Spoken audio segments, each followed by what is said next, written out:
Tomato soup by itself is pretty good. Cake by itself is pretty good. I just don't think they fit together, you know? It's just weird. It's a weird choice. Magic beer bread from 84. Beer bread sounds really, really gross, but I'll give it the benefit of the doubt. It could be good. Most breads are risen by yeast, those lovely little things that make your bread all fluffy and puffy like a cat in heat. But this recipe is a quick bread, something which doesn't have any yeast, but promises to taste like it does. We begin with a 12-ounce can or bottle of your choice of brew. Hey, wait. I have some leftover beer that I don't want to drink because I don't like beer. Maybe I should use it for that? Oh, this is my type of baking. Just make sure it's not cold. Then we just add 3 cups of flour. Oh, it's foamy. 3 tablespoons of sugar. 3 teaspoons of baking powder. And finally, a good pinch of salt. Now we just go to town with our hands. Rings are coming off. That's how you knew you were in trouble. Oh, hello. Get off. And into a greased loaf God. pan. I hate it when the dough is like sticky. That's so awful. I made some naan in the past and the dough was so unbelievably sticky. It took me ages to get it unsticky because at the time I barely had any experience baking. So I was like fighting for my life against that naan. Flatten it out. Then this goes to a cold, unpreheated oven. Sacrilegious. Set the temperature to 350 and bake for about an hour. Is this the magic part? Do a trick. Woo! Not exactly a pretty loaf of bread. But if it's edible, right? Whoa. But it don't need to be pretty, because that's pretty darn good. The beer offers all that lovely sour taste that you'd expect from yeast. Wow. For a dead simple, easy, cheap bread, that is a winner. I mean, fair enough, but I also just feel like I would never make this because buying bread is not exactly expensive or hard to do. Magic cinnamon sticks from 63. So this recipe finds a good use for ready-made pie crust mix. But Huh. Well, I really love cinnamon stuff, so I'll probably love this. of course, you could use any leftover pie pastry you have, or make your own if you enjoy that type of low-level anxiety. 1 pie crust mix, and this one needs 5 tablespoons of cold water. You gotta mix it with your fingies. Done! Roll this into a thin rectangle. Now we sprinkle some coarse sugar on both sides, pressing it in with your rolling pin. I like sugar. Get in! Now into 3 tablespoons of melted butter goes 6 teaspoons of cinnamon mix. And then on it goes. This is very satisfying. I like you. Fold this in half and cut into strips. You're so cute. Now twist and onto a baking sheet. We bake these at 350 for about 20 minutes. Oh yeah. Oh yeah. Oh, like a cookie. Cinnamon stuff is so good. I'll eat anything with cinnamon. Hell yeah. Ooh. I'm going to eat all of these. Magic ice cream from the Great Depression. Now, in my personal experience, depression and ice cream are a match made in heaven, so I have high hopes for this. We begin with 1 package of raspberry jello. Going to assume we have the same size package. Though the last time I made that mistake, I ended up stunned and quite self-conscious. Half cup of boiling water. Cup of sugar. By the way, this is a no-churn ice cream, hence the magic. 3 cups of blue juice. Vanilla. To the fridge. Whip a cup of cream. So this took 40 minutes to stiffen up, which means it should see a doctor, but it also means we get to fold in the whipped cream. Be very gentle. Now, if it's not folding in properly like mine, you can go ahead and cry, or put it back in the fridge. It's your call. I think I would cry and then put it back in the fridge. Why choose one when you can do both? Cover and freeze until firm. Good night. Good morning.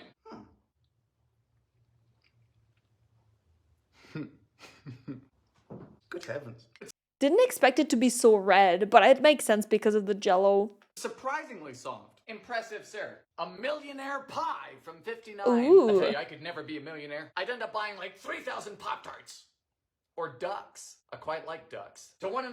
I like ducks, but I don't think I want to own ducks. Unless I also buy a huge lake where the ducks can swim. Oh, maybe. Cups of graham cracker crumbs, we add a 1/4 cup of sugar. 1/2 cup of melted butter. So begins the graham cracker crust. Uniformity is of utmost importance. Blind bake the shell at 375 for 15 minutes. Blind baking is when you put the shell in the oven with 1 can of sweetened condensed milk, pound of crushed pineapple, drained of course, cup of sweetened coconut. How much sugar do you want from this? A jar of chopped maraschino cherries. A lot.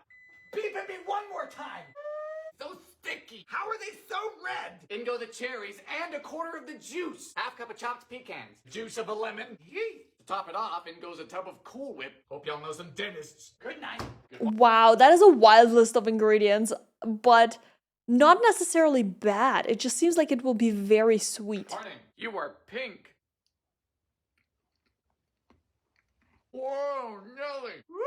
I say, this is camp. I don't hate it. Over the top, outdated, mid-century camp. Magic peanut butter cookies from '84. These are 3-ingredient cookies, which means I have some serious doubts. Because a normal cookie contains butter, milk, salt, baking powder, flour. This recipe just says no. We start with 1 cup of peanut butter, a half cup of sugar. I have a sad little hot take, which I'm calling it sad because I think most people will disagree.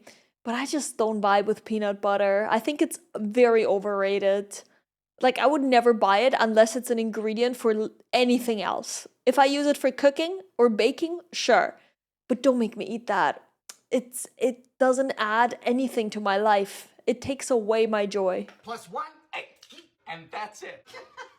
This is not how you make cookies. Just roll them out, then cross them with a fork. There's no way. This is gonna end up a melted tray of peanut butter. $3.50 for 10 minutes. No, come on. How? You cheated. I'm impressed. These look a lot more like cookies than I would have honestly anticipated. And they're good, apparently. These are brilliant. Melt in your mouth, brilliant. Here I was thinking I knew how baking worked. It's not fair. A peanut butter pie from 1953. Now this pie is described as a chiffon. Now what does that mean? It means it was written by a white person. We start by adding a pack of gelatin to water. I told you. The yolks of 2 eggs, 1/4 cup of sugar, and water. Cook over a double boiler. We're getting bougie today. Hiya! Gelatin. Vigorous whisking. Fridge. Half cup of peanut butter. Half cup of water. You're diluting peanut butter. To the gulag. Vanilla. Put this back in here. Time to beat the egg whites. If I have to beat anything else in this recipe, I'm going to be charged with domestic violence. 1/4 cup of sugar. Egg whites. Oh! Goddamn gravity. Fold. Back you go. Pastry. This better be good. Yes. Good night.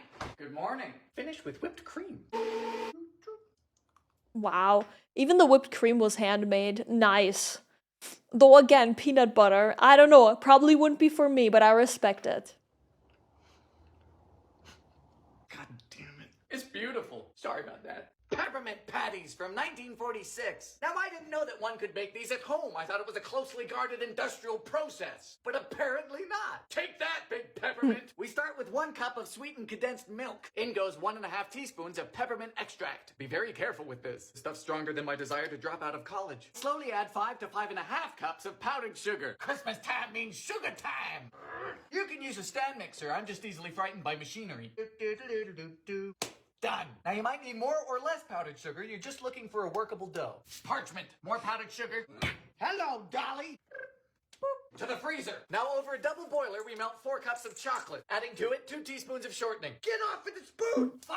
Then once your chocolate is melted and your patties are firm, you take a fork, and then woo! It's a little bit messy. They don't stop. To the fridge. Ooh, I love that. So dunked in chocolate is freaking awesome. Yes. They look good. You can do that. 10 out of 10. How are these so perfect? Potato candy from the Great Depression. Just like my relationships, candy is inevitably unhealthy. So potato seems a peculiar addition. Peel and boil 1 russet. Ah! This recipe only has 3 ingredients, so I love that it's just 1 potato. a bit scared. Your time has come. Add 8 to 10 cups of powdered sugar. Cups? Cups! 8 is the low end. There shouldn't be 8 to 10 cups of anything. This is... Whoa. Yeah, there should not be 8 to 10 cups of anything, I agree. But also not of sugar. What the hell? Poundage of sugar. The potatoes are gone. It's turned to liquid. Are you a sorcerer? So much powder! Reminds me of my summers in Colombia. We literally now have a dough which we're gonna roll out. A dough? That is just pure sugar. What do you mean? This is ridiculous. This potato. Jar of peanut butter. Every turn in this recipe has been a left. Come on. This feels familiar. To the fridge. Well.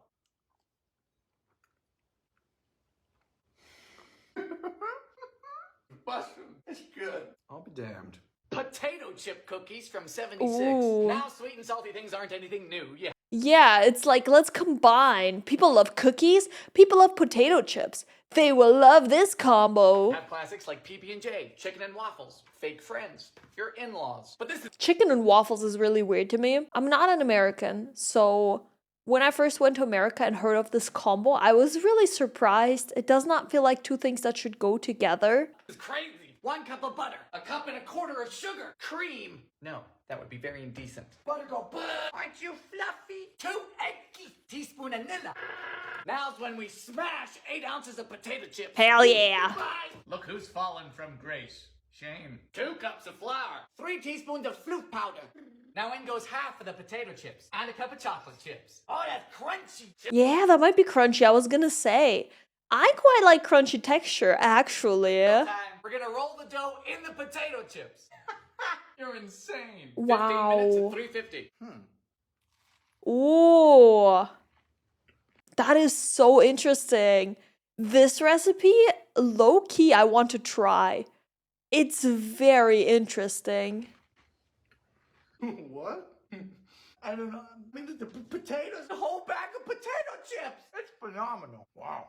Potato donuts from the Great Depression. Now, I say that disrespecting donuts should carry a life sentence, so let's see if we're going to jail today. Peeled and boiled. Not wrong, but donuts are one of the best inventions that we've ever made, and they do need to be respected. 2 russets. You know, a lot of things start with potatoes. French fries, hash browns, famine, communism. Potatoes are Oh, look, in my opinion, and I've said this many times, but potatoes are one of the, if not the best food in the world. I will say the only thing that could beat baked potatoes as my favorite food is ramen, like restaurant style ramen that is very well prepared. But second place is always gonna be baked potatoes with some tzatziki for me. And I will say all the other potato dishes are also amazing. Mashed potatoes, potato chips, fries. They're an all-rounder. You can literally make anything out of them. Potatoes are beautiful. They're soft. Yes, I've noticed that with men, too. Once the potatoes are cool, we add a cup of buttermilk, pack of yeast, 4 teaspoons of baking powder, and a half teaspoon of soda. Half cup of melted butter. Don't kill the yeasty boys. They're working very hard. 4 eggs.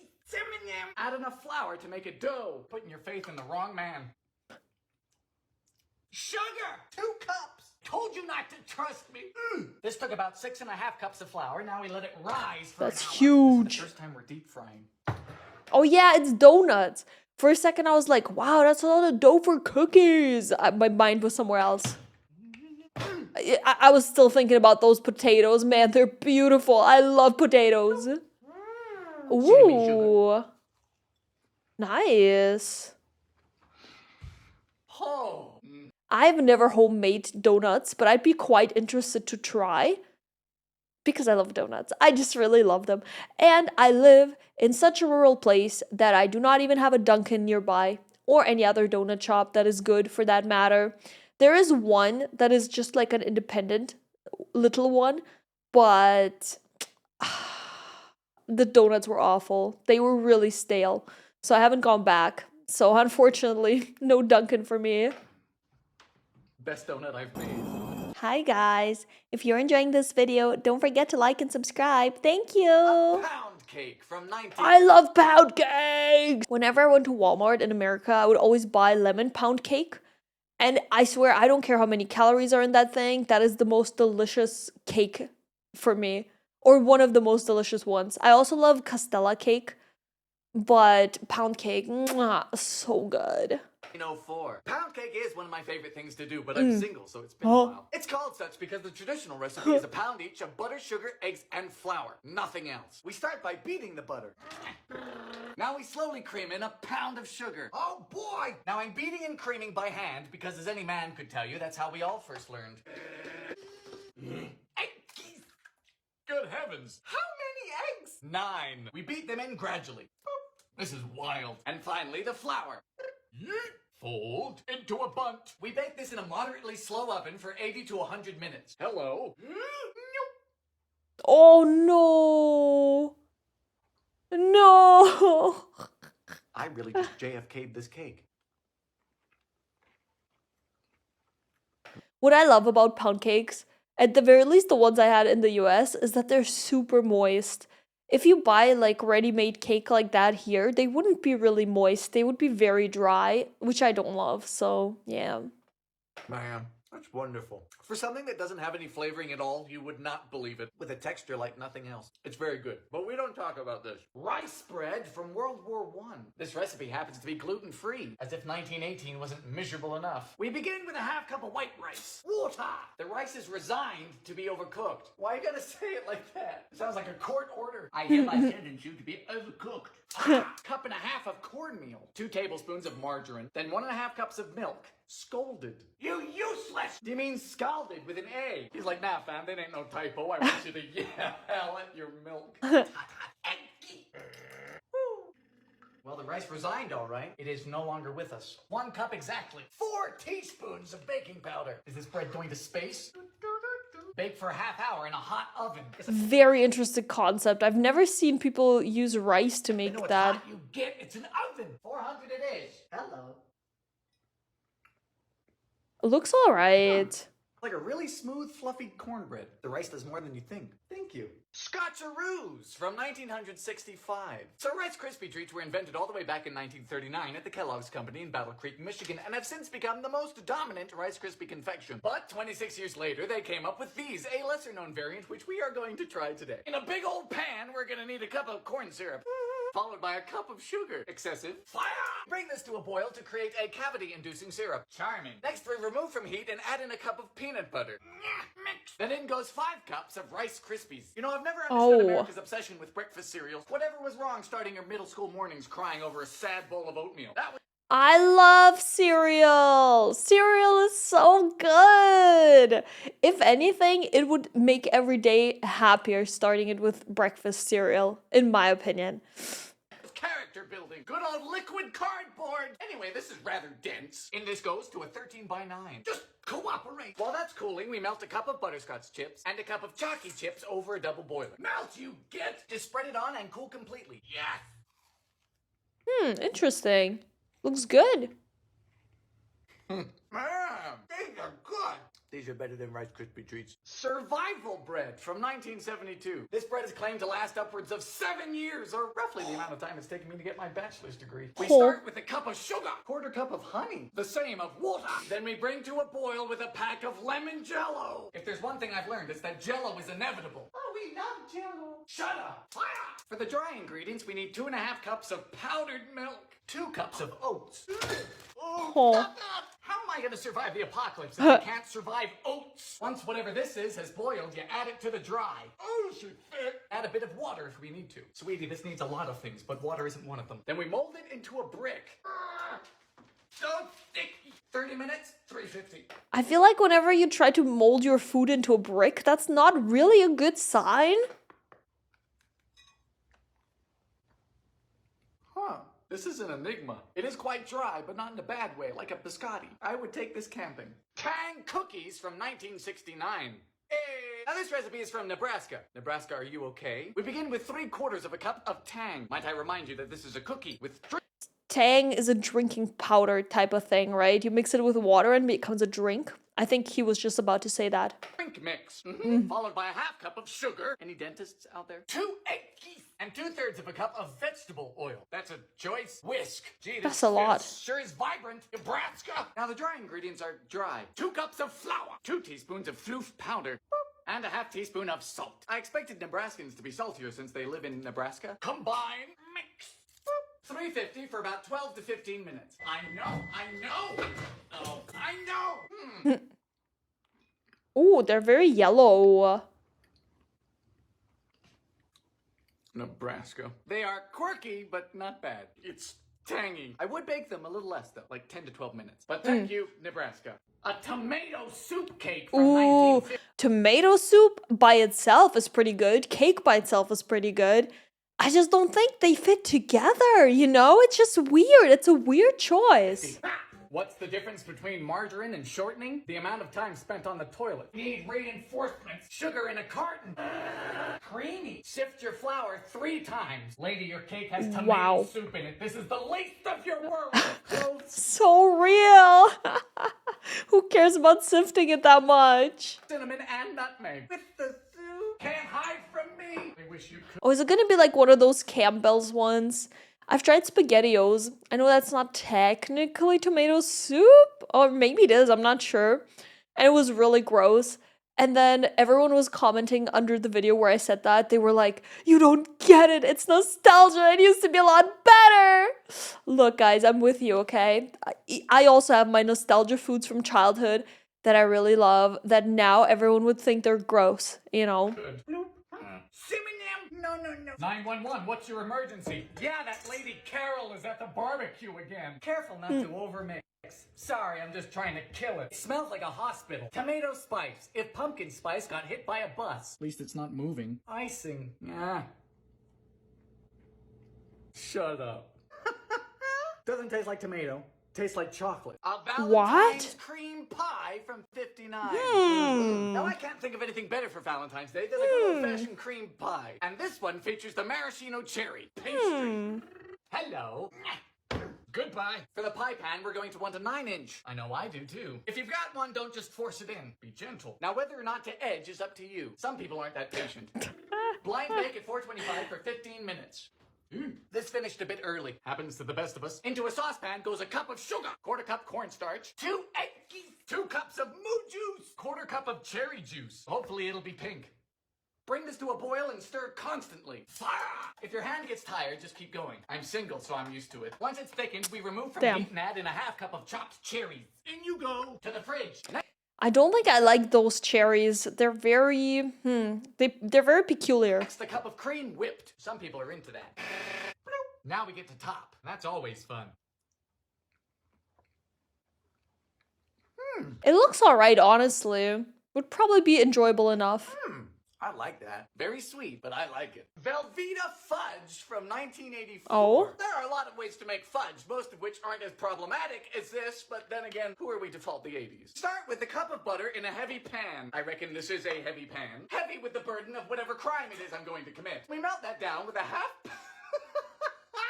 pound of Velveeta. Neither scientist nor scholar knows precisely what Velveeta is. I was literally just about to ask, what the hell is Velveeta? I've never heard of it. I guess nobody knows. It is the occult, the great unknown. Fire! What is the flavor of Velveeta? It looks like cheese. Well, this is already critically disturbing. In goes 1/2 cup of cocoa powder. It's cheesy. Next up is 2 pounds of powdered sugar. Hold on. Yes, I see. It's the whole bag. I'm no mathematician, but I'm not sure how this whole bag's gonna fit in here, Mildred. Her name is Mildred. This is not gonna work. It's not. Oh, no way. Oh, it's alive. Ooh. Finally, you take off the heat and add in some nilla. Oh, it's like a tumor. To the fridge. Ooh. Whoa. Interesting.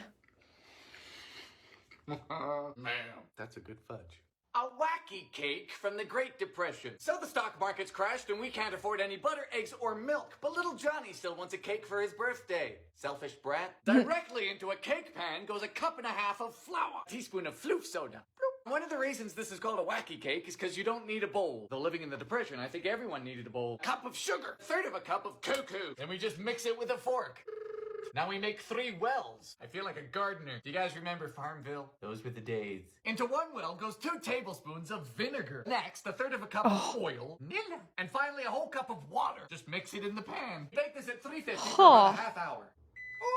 Interesting. Cool completely in the pan. For the frosting, we need a cup of powdered sugar, 2 tablespoons of cocoa, and slowly add water until thick. Beautiful. What? How did that not stick? Are you a witch? It looks quite interesting because it barely had any ingredients, but somehow it does look like a proper cake. Yes! That's a dark. So the one I would want to cook from this part of the video would be the cinnamon sticks for sure, because I love anything with cinnamon. And mayhaps the pound cakes, just because I really like pound cakes.